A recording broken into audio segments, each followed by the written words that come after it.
Ako, for a fact, for one, gusto ko maulit muli yon. Yung napanood namin sa British Parliament na kung saan hear ye, papasok yung mga parliamentarians, yung mga MPs, very, very orderly, very organized. At yun pinatupad ni Senate President Soto nung siya'y Senate President. Sana maibalik yung ganong, sabihin na nating nasimulang tradisyon. Sir, just to follow up on, nabanggit po ninyo yung sa decorum. Paano po ma-describe, sir? Are you not satisfied with what is happening now in the Senate? Yung most recent po na nangyari is yung almost parang magpang-abot po sila Senators Mig Zubiri and Alan Cayetano. Kasama po ba yun dun sa mga nabanggit po ninyo na kailangan maibalik yung proper decorum? Or care to comment on that, sir? We are not in a position to judge yung mga present crop of senators.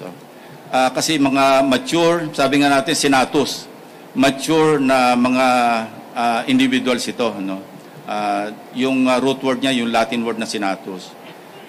Hindi para sa amin humusga na mali yung ginagawa nila o tama yung ginagawa nila. Ang sinasabi ko lamang, yung nasaksihan ko personally, nung siya yung nagsilbing Senate President, nakikita ko na medyo naaayon sa propriety.